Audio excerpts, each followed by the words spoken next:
Hello and welcome friends. आज gold यानी सोना को दुनिया के सबसे बड़े इन्वेस्टर के नजरिया से देखने के लिए उनके आंखों से देखने की कोशिश करते हैं। हर कोई सोने की बात करता है, कुछ इसकी पूजा करते हैं, कुछ इसे खोने से डरते हैं और लगभग सभी का मानना है कि सोना दुनिया की सबसे सुरक्षित संपत्ति है। लेकिन one of the greatest investors में से एक वॉरेन बफे सोने को बिल्कुल अलग नजरिए से देखते हैं।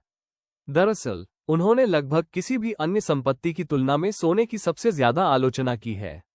आज हम इस बात पर गहराई से विचार करेंगे कि वॉरेन बफे ने सोने के बारे में वास्तव में क्या कहा था और क्यों कहा था।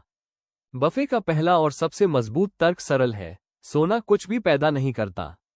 He says, with an asset like gold, सोना स्वयं कुछ भी उत्पन्न नहीं करता है। अगर आप खेती की जमीन खरीदते हैं तो फसलें उगती हैं, अगर आप कोई व्यवसाय खरीदते हैं तो मुनाफा बढ़ता है, लेकिन अगर आप सोना खरीदते हैं तो वो बस वहीं चमकता, शांत और स्थिर रहता है।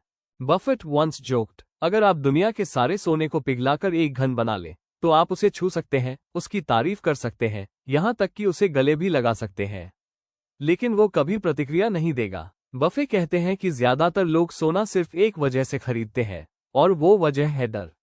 इन्फ्लेशन का डर, मंदी का डर, बाजार गिरने का डर। उन्होंने प्रसिद्ध रूप से कहा था, सोना डर पर लंबे समय तक टिके रहने का एक तरीका है। लेकिन अगर लोगों का डर कम हो जाए तो आप पैसा गंवा देते हैं। उनके लिए सोना खरीदना कोई निवेश नहीं है, यह एक मनोवैज्ञानिक प्रतिक्रिया है। एक शर्त की दुनिया और भी बदतर हो जाएगी। और बफे, जो अमेरिका और एंटरप्राइजेस के बारे में हमेशा आशावादी रहते हैं, ये बेट लगाने से इनकार करते हैं। बफेट लव्स प्रोडक्टिव एसेट्स, ऐसी चीजें जो कैश फ्लो जनरेट करती है, जैसे कि land, businesses, index funds, companies that innovate, create and grow.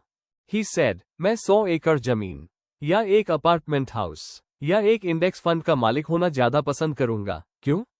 क्योंकि ये संपत्तियां साल दर साल मूल्य सृजन करती है, ये चक्रवृद्धि होती है, ये बढ़ती है। लेकिन सोना कुछ नहीं करता। ये पूरी तरह इस उम्मीद पर निर्भर करता है कि बाद में कोई और ज्यादा पैसे दे देगा। Gold's value depends on market mood, not usefulness. Buffett argued that gold is valuable only if the next buyer is more frightened than you. वो एक जबरदस्त बात बताते हैं, हर साल दुनिया में सोने की और ज्यादा खदानें खुलती हैं। कीमत बढ़ाने के लिए किसी को उस अतिरिक्त आपूर्ति को खरीदते रहना होगा। और यह बेट है, निवेश नहीं। $100 बिलियन से अधिक की संपत्ति होने के बावजूद बफे के जीरो फिजिकल गोल्ड है। बाक्शर को सोने में निवेश केवल एक बार ही मिला था, वो भी एक गोल्ड माइनिंग के माध्यम से, और वह भी छोटी और अल्पकालिक थी।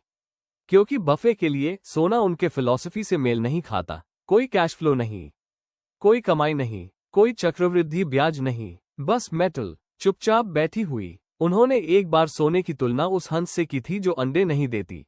एक ऐसी हंस का पालन करना बेहतर है जो अंडे देती है, बजाय उस हंस के जो बस बैठा रहता है। सोना चमक सकता है, लेकिन बफे की दुनिया में असली दौलत उत्पादकता से बनती है, धातु को चमकाने से नहीं। उन्होंने कभी नहीं कहा कि सोना बेकार है। उनका मानना है, अगर आप दौलत बनाना चाहते हैं तो लोगों, व्यवसायों, इनोवेशन और विकास पर बेट लगाएं, डर पर नहीं। क्योंकि दुनिया आगे बढ़ती है, पीछे नहीं। और यही वॉरेन बफे का सोने पर शाश्वत सबक है। That is Warren Buffett's timeless lesson on gold.